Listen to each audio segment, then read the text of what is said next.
bamboo, you can be a millionaire. Wait, Gex, you can't say that. Anyway, welcome to Gex Enter the Gecko. This is part 11, I think. I don't want to keep forgetting about which part we're on, but it doesn't matter. We're now doing another Asian Kung Fu film inspired place. And this one I actually like. I've always been a fan of the aesthetic of like levels suspended over a sunsetty nothing like this. Like this is great. Look at this. It's all sunset.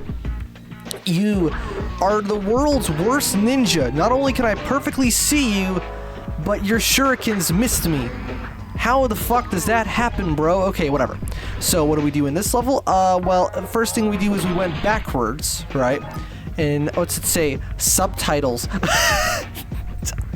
Oh, fuck. That's actually really funny. Okay, that is... Wait, hold on. Is it a bad thing that I laughed at that? Is that insensitive?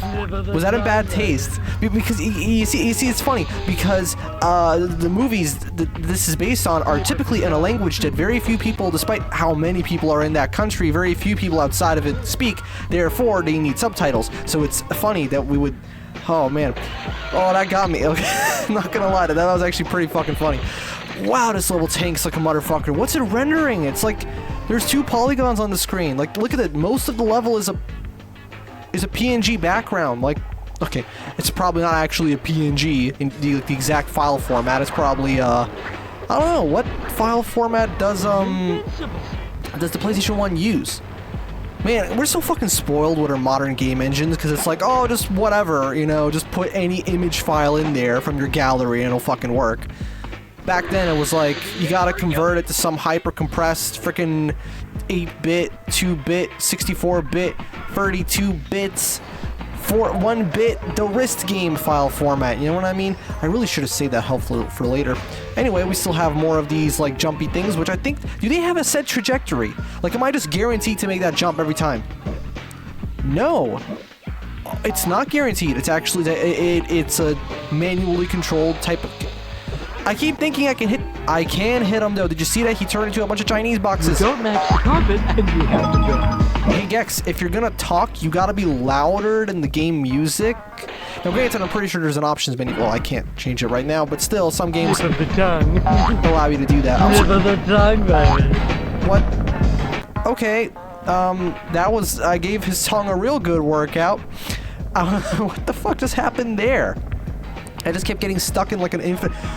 Oh, okay, good. For a second, I thought the background wasn't loading or something. No, it is loading just fine. It's just that thing spawned in, and it was pitch black. Here's what you gotta do now. You gotta step on this. You go down.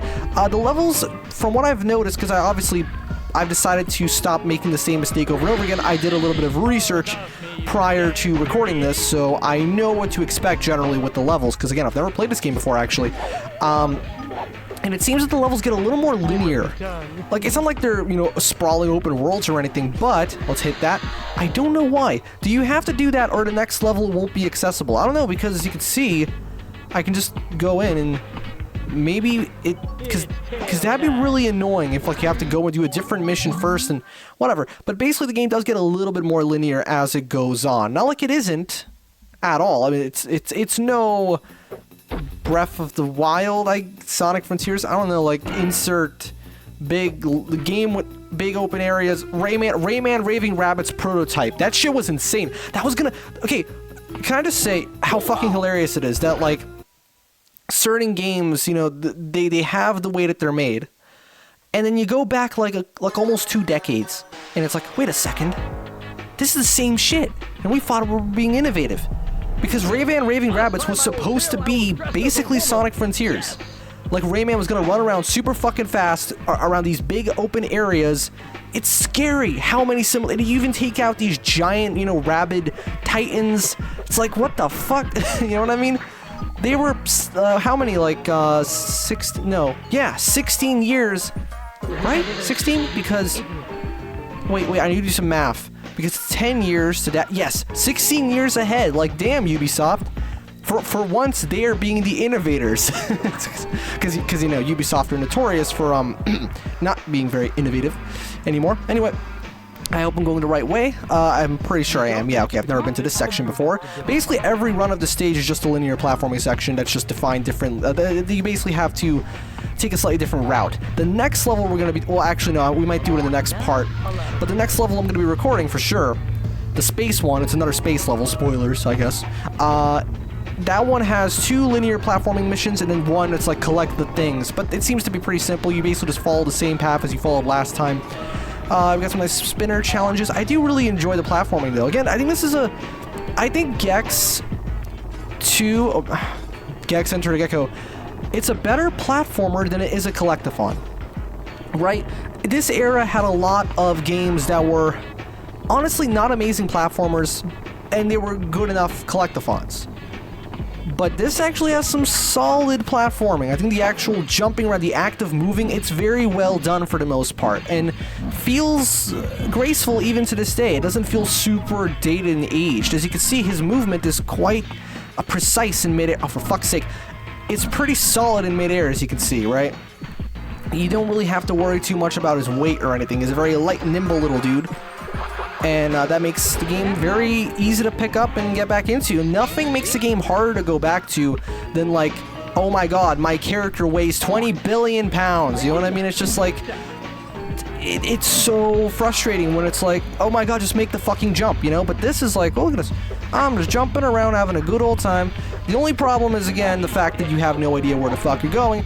But not in this case, though. This level is totally fine in that regard. As you can see, all I have to do is, motherfucker, die. I just gotta find the... Oh! No, I was supposed to hit the... Oh, okay. I guess that works too. Don't these platforms fall? Oh, yes, they do. Don't you dare. Ha, so you know how when, like, you learn how to do a thing, and when you consume examples of that thing, you can only think about the process. So, like, when I learn music, I was just like, now I'm like, oh, chords! Or when I'm learning composition, it's just like, whoa, look at the fool of Ferds, bro. Here's the thing, I've been diving into... I spent, like, the entirety of this morning and most of the afternoon as well, just doing shit in Godot, or Godot, whatever. You know, game engine stuff. And, I'm hitting those just in case. I'm not sure if I have to, but I'm doing it anyway. Well, yeah, now I can only think about, I wonder how they, what kind of code they use to make Gex perform these specific abilities. You know what I mean? It's just like, oh, man, that's gonna fuck with me real bad. I don't think so. I don't really know enough. I mean, I have, like, what, 4 hours of experience in the program. It's not really that much, and most of it was just scouring the internet, looking for example code to figure out how to do things, because fuck me, there's so much to learn, you know what I mean? Alright, climb the towering tower. Like, even something as simple as just, like, animating this... Oh, no, that wouldn't be too difficult to do. Granted, this game was obviously not made using a piece of software that was developed almost 2 decades after this game came out. Because it's pretty amazing just how young Godot is, if you think about it. It came out, it was first released in 2014. For reference, Unity was first released, I believe, in 2005, although it became popular, like, about a decade later. But still, the Unreal Engine, on the other hand, that shit started in 1998. Again, took about a decade to become popular, but still, id Software stuff, that too, actually. You know, Quake, well, no, obviously, id... They started with, like, they had games even before Wolfenstein, but that was their big breakthrough hit, and then they had the Doom engine, and a lot of games used the Doom engine, right? But then it took a little bit longer for the Quake Free engine to... Well, actually, no, it really didn't. I mean, Quake Free came out in 1999, Return to Castle Wolfenstein came out in 2001, and then, you know, the tiny little obscure indie franchise called Call of Duty went ahead and used that engine for quite a few of its games. The fact that... I know, I don't think it has any under the hood anymore, because, come on, like, how could you use such an old foundation? But to be fair, the first-person shooter genre hasn't changed all that much. It's changed a lot since the Quake days, yes, but since the start of the military shooter thing, yeah, there's been some innovations for sure. I can't tell you anything super specific because I don't play them much, but I know that just from looking at the way the games play, there's things that are different about the gun feel and stuff like that. Although, you know what I don't like? That, like, in every fucking modern military shooter, or modern shooter in general, bullets sound like a kick drum, or like getting shot sounds like a kick drum. Like, I was watching an old Angry Joe video, fucking his World War II video, I think, you know, Call of Duty World War II. And, like, every time he gets shot, it's like a I'll beat this a level, trap and then I'll or be just hungry for an electronic song, 808, whatever, kick drum, just, not like that actually, but it's deeper. It has like this kick drummy sort of quality. You know what I mean? It sounds almost musical. Like you could literally take that sound effect from the game files and put it in your fucking beat. You know what I mean? Something I've noticed across like a ton of games as of late, just that their sound effects have a very musically percussive quality. Or, like, yeah, of course, because they use synthesizers to make a lot of the sounds, so they would also have a very distinctly musical quality. In fact, that's how it's always been. Like, you've probably seen Charles... What was his name? Charles Cornell, his video on Sonic, and it's like, whoa, the sound effects have notes from the music. Yeah, it's almost like C is a very common note. But anyway... but the point is that that's how they always used to be, right? Because the consoles could barely play actual audio samples. They kind of could, but they didn't sound great, so instead they used a lot of actual just notes. So like, Mario would be like an interval, Sonic's rings, they would be an interval of some kind, and it would change depending on the game sometimes. It's really fun to notice those kind of things, but, or Mega Man or whoever it might be, right? They would always use those kind of sounds because that was what was possible with the hardware. And so, Gex, can you stop fucking posing? And so, I understand that it's still a common thing, even though we don't have to do it that way anymore because we have the technology, but still, and holy shit, we were productive as fuck this episode. Look at this. Yeah, it's tail time. Cleared out all this shit. All fucking free levels. Free missions in the level. In fact, we've only been recording for, like 10, 11 minutes? I can't really tell. This is a new recording, so I have no idea. But that's okay. We're just gonna play for a little bit longer because, damn, that was fast. Let's just see what kind of... Oh, we have a space level. I cannot stand the way that they've structured this. Okay, look, you have to go over here, and that's going to lead me to the next area. Why? Just put them all in one zone. Like, it's annoying. Why do you have to do it that way, Gex? You fucking... Whatever. Tail time. Yes, it's tail time. All right, find the arched asteroid, ride the warp tube, destroy 5 crystal power cells. All right, we're going to start with the first one.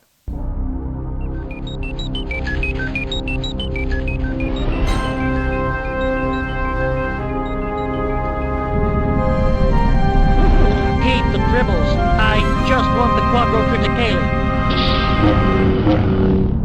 I don't understand your punchlines. Okay, so this level has only one major branching pathway. For the most part, it's actually quite a linear stage. As you can see right here, we're just going to keep going through this section.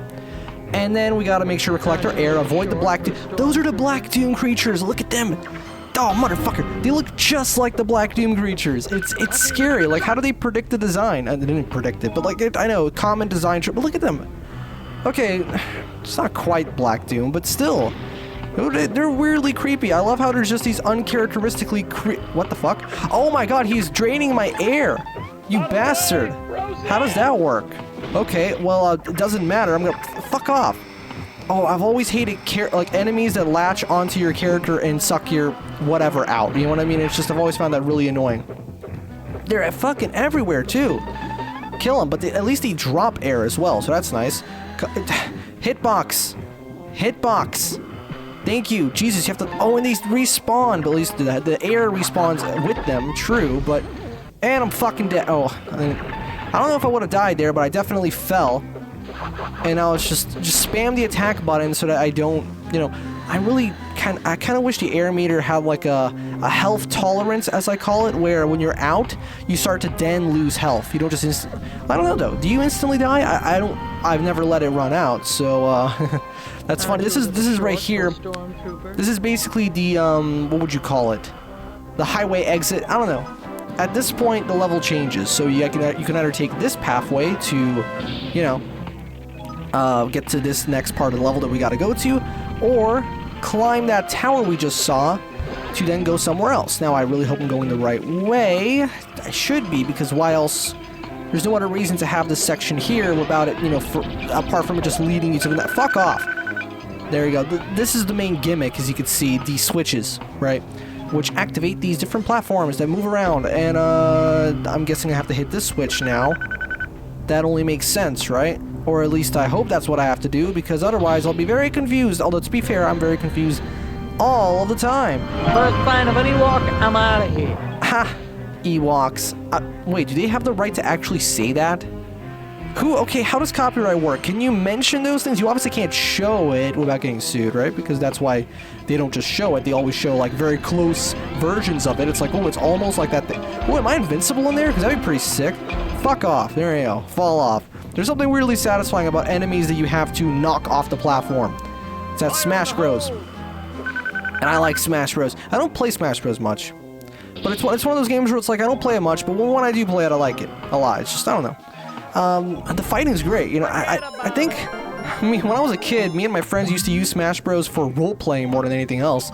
We'd pretend to be the characters and move around the stages. Because the thing about, that's awesome about Smash Bros. Is the fact that, like, it's more of a platformer than anything else. I mean, it is a fighting game, but it has all these very platformery style movement mechanics to the characters, which, fuck off, I got locked into doing animation, dick. Alright, which makes it a lot, very different feeling compared to your typical Street Fighter or Mortal Kombat or whatever, you know what I mean? How would I go about getting over there? Oh, yeah, I remember. You have to jump down, which is a bit of a dick move, developers. You have to, see, that right there is it. You have to, actually, why do I keep saying yeah? Who the fuck do I think I am? I don't know. Fuck off. Get off me. You gotta climb on this thing. It's not really that big of a deal. It's just that I'm annoyed by the way they textured it because it makes it hard to tell that it's actually supposed to be, it's something you're supposed to grab onto. Oh my god. Sonic music, you know, when he's about to drown. If only I could sing it in perfect pitch. Do do do do do do. No. That's not even close to the actual part that you're supposed to be singing. Well, it depends on the interpretation because a lot of different Sonic games have their own different versions of that theme. Jumping, sliding. I'm not doing a Mega Man 8. Fuck it, I'm gonna have to do Mega Man 8 at some point. I like the game a lot. It's just expect to see save state hell, even more than my Rise Star playthrough. That was not that bad. And I think now we can go ahead and complete the next one. I think we're gonna leave the final mission for next time, which will be part 12, I believe. Are you gonna say? I keep expecting him to say something for some reason, you know, like fucking Mario 64, but it's like whoo. Mom, actually no. Well, he only says that if you. I know what you're thinking. It's fail time. He only says that if like you fail the stage, right? But anyway, ride the warp tube. So this is the one where you have to go up the pillar and then you can go into a super secret. See, they even show it to you. It's actually quite intuitive. Good job right there. What's he gonna say this time? Tell me again the difference between the future and Las Vegas. You've already said that. Your jokes suck. Boo. I'm curious, how did the concept of booing originate? How do we just universally attribute like a particular sound that we make to indicate disappointment? You know, it's like, how did we decide, like, yes, that's gonna be the sound? And how does laughing work? It's weird, because it's like it's involuntary, but it feels natural, but it's like a sneeze. Like, laughing is like a sneeze. The fuck? Yeah, I guess that makes sense. Anyway, I love how they stylized the air to just make it look like that. It looks like a game logo. Speaking of which, is Aggressive Inline actually as good as it? Because like it got really good reviews. Why the fuck am I talking about that game all of a sudden? I've never played Aggressive Inline. I've never played a lot of games I probably should have played. I don't know. The music's really cool. I do like how it's different. Ah, shit. Yes, this must be the way forward because this kind of looks like a warp tube, does it not? Look at it. Let's go into space. Dun dun dun. No, wait, that wouldn't make sense for the. Oh my god, it's an alien. What's he gonna do? Nothing, clearly. Good thing the game freezes the timer. It freezes the air meter when you step on that. It's very convenient because otherwise you would fucking die with no control. Donkey Kong 64, when there's like that one bit where like you have your character stuck in an animation of them celebrating or whatever. Meanwhile, the timer for the level is ticking down, and it's just like, oops. I don't know, Donkey Kong 64 is such a fucking weird game because I personally don't care for it that much. I think I did a focus on B on it. But that doesn't mean it's like my favorite game of all time. Where do I go now? Do I just jump on this thing? Ah, of course. Anything that looks like it comes out of Quake 2, you can probably jump on. There you go, grab over here. Get some air. It's kind of like that one level in Bomberman Hero. I've never played Bomberman Hero, actually. I know it has a really good drum and bass soundtrack, though. Do-do-do-do-do-do-do. No, everyone knows it for fucking Radal. I think that... What was it called? Radial? I think that's the name. No, not Radal, the YouTuber. I mean, like, Radial, right? Do-dun, do-do-do-do-do-do-do. Jazz chords. Well, it's not really jazz chords. It's just... Oh, what the fuck? No. You... Work. Thank you. Imagine if they put one that was intentionally faulty. That'd be such a dick move. But no, I mean, it's like, you got F major 7 to E, a bunch of 7 chords, except this one bit where it plays like an A minus 5, or... Yeah, it's an A minus 5, 7 chord, whatever. No one cares. Literally, no one cares. I care, damn it. It's tail time, bitch. And I think that's gonna be it for this episode, because I don't want to go over time too much. Let's see, Rocket Channel. Update save, yeah, sure. That shit is gonna be stuck in my head for the next 5 years. Ah, so that's actually the end. Cool. Too bad we're doing that next time. We'll see you guys with part 12 of Gex Enter the Gecko. See you then.